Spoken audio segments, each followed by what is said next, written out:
Hi everyone, welcome back to another episode of The Intuitive Wanderess. I'm your girl Asha and I am so excited. I feel like I can't get that out enough, but I'm so excited. I like to only come up here and talk with you all when I'm like super excited and I want to share something that's just meaningful to me. And it always reminds me of how like as women, we're just when we know something and we're just in that juicy space of wanting to just like, oh my gosh, I gotta let my sis know this. I gotta let my mom know this. I gotta let my girlfriend know this. When we're in that space, like the world just goes around. And that's exactly where I am right now. And I'm just super excited to share just these downloads that I had while I was just reflecting. Okay, let's get into it. The title of this episode is going to be related to self-concept and becoming a wife. So if you have joined us, it's because you want to be a wife, you are a wife, you are curious about becoming a wife, whatever. Welcome. So happy that you're here with us today. So, one of the things that has inspired this video is my lifelong journey to become someone's wife. Jesus, I'm just trying to be someone's wife. But I spent about, embarrassingly enough, no, I'm just kidding. I spent 10 plus years in a relationship, and it was a beautiful time. But I noticed that as the relationship progressed, naturally, I wanted to become a wife. And Bay wasn't feeling it. Or maybe he was, but felt like he was incapable of doing it. And I definitely went through my own spiritual journey of, just dealing with childhood traumas and life traumas of just rejection and abandonment and asking for too much. Maybe I was taking up too much space.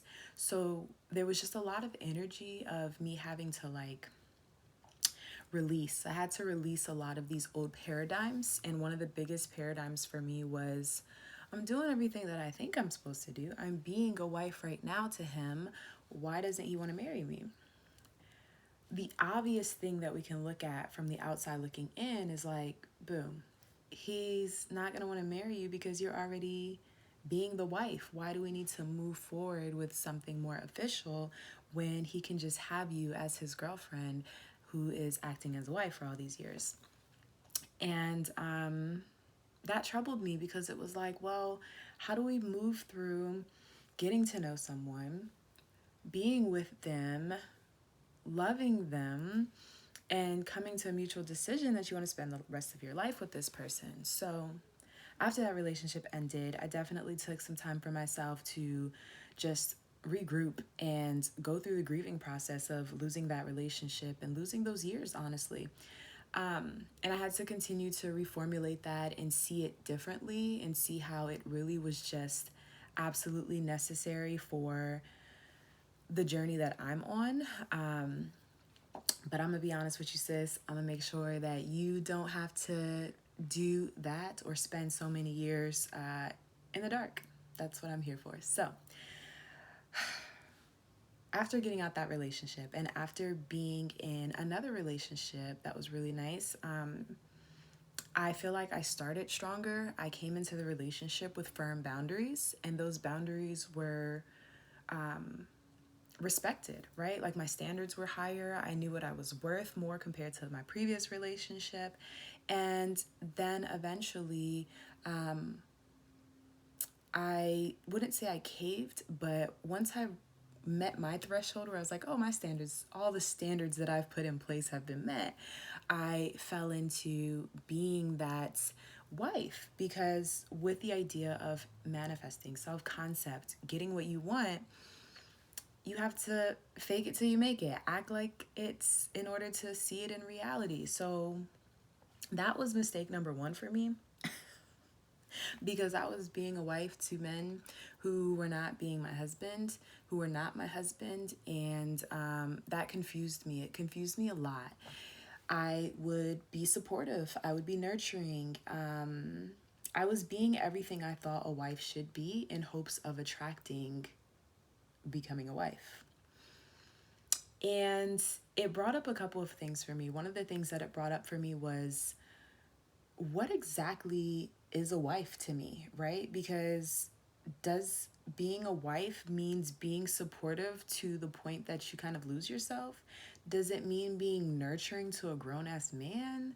Does it mean not asking for too much and not taking up space? Like, that's how I was maneuvering as my self-concept as being a wife, and it just wasn't serving me. I was being that good wife, that good girl, and I was being essentially walked over with. I was walked over. There was a reoccurring pattern that was happening in my relationships. Different men, same situation. And it would be like this: I don't know. I don't know if I want to go forward and marry you. I'm not sure. I've had my own. And their reasonings were different. But essentially, it came down to the same thing, which is they were uncertain about me. And of course, that's like a gut punch. Like, damn, that's a hit to my ego. But the type of person that I am, I know that I create my reality, and I know that all of this is simply a projection. So when someone's telling me that they don't know about me, essentially what they're reflecting back is the fact that I don't know. I'm not certain. I'm not secure in this decision that I am a wife. So, as I started to kind of like realize this in the course of this next relationship, I realized, I am trying to do this self-concept thing in the completely wrong way. I'm trying to embody a wife without coming from the perspective of a wife. So hear me out here. When I started to, and I've done this practice on so many things, so it's just kind of mind-boggling that I didn't think of it here, but I've done this practice before where I will visualize a version of me that I want to be. So if I want to be a boss who has her own business, I would envision this woman and I would think, what is this version of Asha? And that's ultimately what has emerged the intuitive wanderess. Like, I got really clear on what it meant. What did she embody? What did she look like? What did she feel like? And it was a lot of who I already was, but it was just more. It was bigger, and it was unapologetically. So the same thing that I did with that practice and continue to do with that practice, I'm realizing it's so vital and so pivotal, and it's freaking golden to do that in everything, especially when it comes to this wife. I thought I was doing it though, but I wasn't. So what I realized was, look at it from the perspective of the wife that you will be, right? I know it's important to be it now, but kind of look at the future version of you and use her as your North Star, use her as your guide so that you can follow her steps to get there, rather than just jumping there and kind of filling in shoes that you're not prepared for, right? I almost think of it like a kid looking out the window of a really expensive store, looking at the clothes and like imagining themselves and wanting to emulate the model or the mannequin that has on that outfit. I can only go from that perspective. I can't go but so far. So what I was doing was I was looking through the window of what I thought a wife would be, rather than embodying her so that I can backtrack and figure out what got her to this point, rather than just, oh, let me just pretend to be I was playing dress up, essentially. I was playing dress up and pretending to be a wife, and I was getting burned. I was getting hurt because I was not attracting the true experience of being a wife, because I was not one. I am not one, right? So when I started looking at it more of a future-oriented way, and I started looking at, let me really, really, really tap into this version of me that already exists. Honey, there's already me that's a wife, that has a ring, that has a man that she adores and adores her. So what is she doing? What did she do? What exactly did she do? Because I'm curious, right? So I ended up going down the list of just envisioning her and thinking about like what she needed to do to get there. And that's when it's like my mind started working in my favor. Things started to kind of just like, okay, well, she definitely had standards, and she did not let up until she got her full manifestation. She's not going to let up on her standards just because the man has fulfilled them all. If he's fulfilled them all and she still doesn't have a ring, she needs to have more standards. because her main standard should be, I'm not going to engage with you fully until we're married, because she wanted to be a wife and she became a wife, so she had to have done that.